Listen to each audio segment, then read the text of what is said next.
Hello guys, आज का जो वीडियो रहेगा वो रहेगा कंटिन्यूटी ऑफ द फंक्शन कि कौन सा फंक्शन है, कौन से फंक्शंस हैं आपके वो क्या करते हैं, कंटिन्यूअस हैं और कौन से फंक्शंस हैं वो आपके डिसकंटिन्यूअस हैं। ठीक है, तो उनको देखने के लिए सबसे पहले ये देखते हैं कि लिमिट, नॉर्मल लिमिट होती है उसको कैसे इंडिकेट किया जाता है और कैसे निकालते हैं। ठीक है, तो जैसे सपोज करो कि कोई भी आपका क्या है, एक एफ फंक्शन है, तो उसकी जो नॉर्मल लिमिट निकालते हैं उसको दर्शाने का फॉर्मूला क्या होता है, limit x tend to a f x. ठीक है, और एक होती है आपकी, जैसे सपोज करो कि मैंने मान लिया कि एग्जामिनर ने आपको एक्स बराबर में 2 दे दिया, तो ये 2 किसको रिप्लेस कर रहा है, आपका ए को रिप्लेस कर रहा है। ठीक है, तो ये 2 है, 2 के राइट साइड में कुछ ना कुछ संख्या आएगी, वो आपकी प्लस में आएगी, जैसे 2.01 2.02 ऐसे। ठीक है, मतलब उसमें कुछ ना कुछ ऐड हो रहा है तो मतलब प्लस। तो इस वजह से जो आपका राइट हैंड साइड होता है उसको किसके थ्रू इंडिकेट करते हैं, लिम एक्स ए प्लस एफ एक्स। ठीक है, आगे ये भी चीज़ समझ में। उसके बाद में क्या है, lim x tend to a minus. ठीक है, तो ए माइनस क्यों आ रहा है, क्योंकि लेफ्ट हैंड साइड में आप जैसे जाओगे तो 1.99 1.98 ऐसे कुछ ना कुछ संख्याएं होगी, लेकिन वो क्या होंगी आपकी 2 से, चाहे कुछ थोड़ी बहुत ही कम हो, लेकिन वो क्या होंगी आपकी 2 से कम होगी। ये आगे चीज़ समझ में। तो ये सारी, अगर आपकी एक्स की वैल्यू है वो 1 के बराबर आती है तो उसके लिए आप, उस फंक्शन के लिए आप क्या निकालते हो, नॉर्मल लिमिट निकालते हो। अगर एक्स की वैल्यू क्या आती है आपकी, ए से क्या आती है, ज़्यादा आती है, तो उस फंक्शन के लिए आप क्या निकालते हो, RHS, राइट हैंड साइड। ठीक है, और जब अगर एक्स की वैल्यू है वो आपकी ए से छोटी होती है तो उसके लिए आप क्या निकालते हो, लेफ्ट हैंड साइड LHS। और कंटिन्यूटी ऑफ द फंक्शन का मेन प्रिंसिपल ही क्या है, जब ये तीनों चीज़ें सेम होती है, मतलब तीनों चीज़ें क्या होती हैं, आपस में इक्वल होती है, तो वो आपको किसको दर्शाता है, कंटिन्यूटी ऑफ द फंक्शन। और अगर तीनों चीज़ों में से कोई भी एक चीज़ आपकी डिफरेंट है तो वो किसको दर्शाता है, आपका डिसकंटिन्यूअस ऑफ द फंक्शन। ये चीज़ आ गई समझ में। तो इसको समझने के लिए आप हम एक एग्जांपल की हेल्प से इसको सोल्व करके देखते हैं कि क्या, कैसे एग्जाम में क्वेश्चन आपको पूछ जाते हैं। ठीक है, तो देखते हैं कि आपको क्वेश्चन आया आपके पास में कि एफ एक्स है, वो एक तो है x+2, एक है x-3। अब आपको इन चीज़ों का पता होना चाहिए कि देखो, अगर ये वाला साइन है इसका मतलब क्या है, इक्वल है। ठीक है, अगर ये वाला साइन आ रहा है इसका मतलब क्या है कि वो छोटा है। ठीक है, अगर ये वाला साइन आ रहा है मतलब बड़ा है उससे, और अगर ये वाला साइन आ रहा है मतलब बड़ा भी हो सकता है और बराबर भी हो सकता है। लेकिन आपका अगर ये वाला साइन आ रहा है इसका मतलब क्या है कि जो अक्स है आपका उस संख्या से छोटा है और उसके बराबर भी हो सकता है। ये चीज़ आ गई। मेन जो खेल है लिमिट में या कंटिन्यूटी ऑफ द फंक्शंस में इन चिन्ह का है, आ गई समझ में। और अगर आपका बट नॉट इक्वल टू आई, मतलब जो आपका अक्स होगा वो कभी भी, जो आगे जो भी संख्या दी हुई आई है, जैसे सपोज करो कि ए दिया हुआ है तो उसके इक्वल कभी भी नहीं होगा, मतलब या तो उससे कुछ ना कुछ ज़्यादा होगा या उससे क्या होगा, आपका कुछ ना कुछ कम होगा। ठीक है, बात कर रहे थे इस क्वेश्चन की।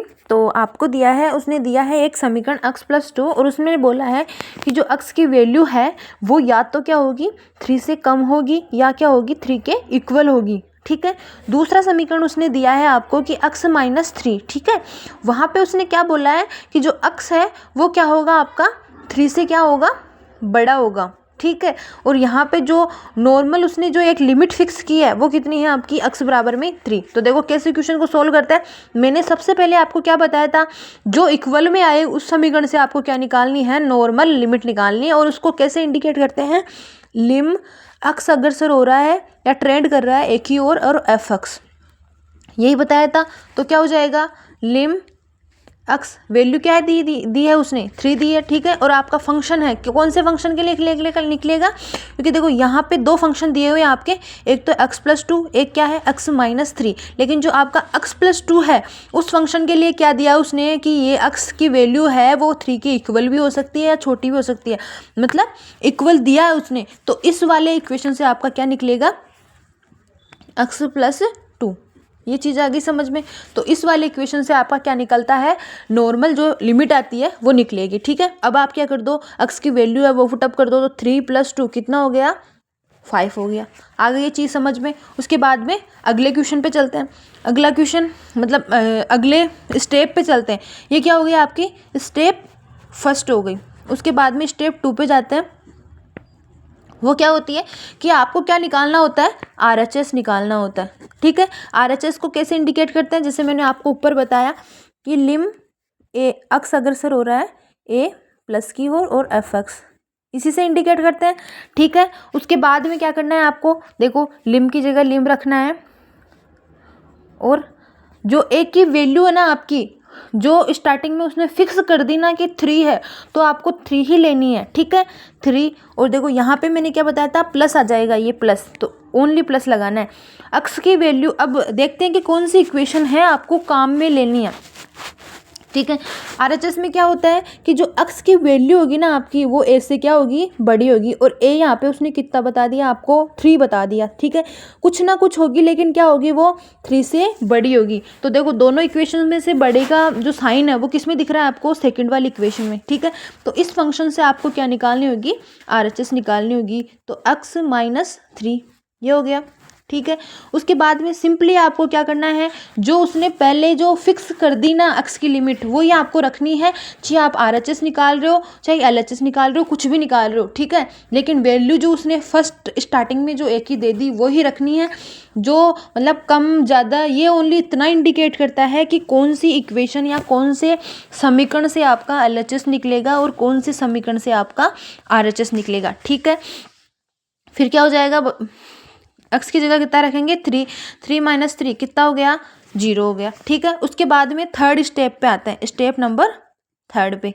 इसमें क्या करना होता है आपको, LHS निकालना होता है। कैसे निकालते हैं LHS को, कैसे इंडिकेट करते हैं, लिम अक्स ए माइनस और एफ एक्स, इसी से इंडिकेट करते हैं। ठीक है, उसके बाद में देखते हैं क्या होगा, लिम की जगह लिम, लिम क्या है, लिमिट को इंडिकेट करने का एक साइन है। जैसे आपका नॉर्मली फंक्शन है, उसको इंडिकेट किससे करते हैं, एफ एक्स से करते हैं। ठीक है, डिफरेंशिएशन है, उसको dy/dx से करते हैं। तो ऐसे लिमिट को किससे लिखते हैं, लिम से लिखते हैं। ठीक है, अक्स आकर ट्रेंड कर रहा है 3, लेफ्ट हैंड साइड में क्या लगता है, ऊपर माइनस लगता है। ठीक है, अब देखते हैं कि इसमें कौन सा फंक्शन आपको काम में लेना है। देखो नीचे वाले में तो उसने साफ साफ दे दिया कि अक्स की वैल्यू क्या है आपकी, ज़्यादा है, लेकिन LHS किसने निकलता है, जहाँ पे अक्स की वैल्यू है वो ऐसे क्या आती है, कम आती है। आगे ये चीज़ समझ में। ठीक है, तो देखो कम किस में दे रखा है आपको, फर्स्ट वाली में दे रखा है। ठीक है, तो फर्स्ट वाली इक्वेशन आपको काम में लेनी है, अक्स प्लस 2। ठीक, तो अक्स की जगह 3 रख दो, 3 प्लस 2 कितना आ गया, 5 आ गया। देखो फर्स्ट और आपका LHS है वो तो आपस में इक्वल है, लेकिन इनमें से दूसरा एक जो अलग ही है वो कौन सा है, आपका RHS है। मतलब क्या तीनों चीज़ें इक्वल है, क्या नहीं है, मतलब लिम अक्स अग्रसर हो रहा है एक की ओर, एफ एक्स बराबर में लिम अक्स अग्रसर हो रहा है आपका माइनस की ओर f x, but not equal to क्या है आपका, लिम अक्स अग्रसर हो रहा है आपका ए माइनस की ओर और एफ एक्स। ठीक है, मतलब ये दोनों तो आपस में क्या है आपके, इक्वल है, लेकिन ये नहीं है 10, मतलब इस प्रकार ये आपका 100 जो आपका फंक्शन होगा वो क्या होगा, डिसकंटिन्यूअस। आपको सिंपली इतना सा लिख के आना है, और ये क्वेश्चन फिक्स है आपके एग्जाम में आएगा ही आएगा। ठीक है, तो ये आपको क्वेश्चन देखना है, ये 6 नंबर का लगभग आपके क्वेश्चन आएगा। देखते हैं, मैं ये साइन है वो आपको एक बार दोबारा से बता देती हूँ। कहीं पे भी देखो अगर आपको ये वाला साइन दिखे, इसका मतलब क्या है, इसका मतलब क्या है, इक्वल। ठीक है, इक्वली या इक्वल। ठीक है, अगर आपको साइन दिखे ये वाला, इसका मतलब क्या है आपका कि अक्स इज स्मॉलर देन ए। ठीक है, और अगर ये वाला साइन आया आपका, इसका मतलब क्या है कि x is greater than a. Okay, उसके बाद में बात करते हैं, अगर आपका साइन आए ये वाला, तो इसका मतलब है कि x is not equal to A.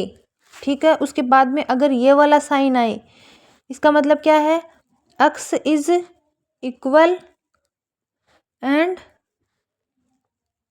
Smaller than a।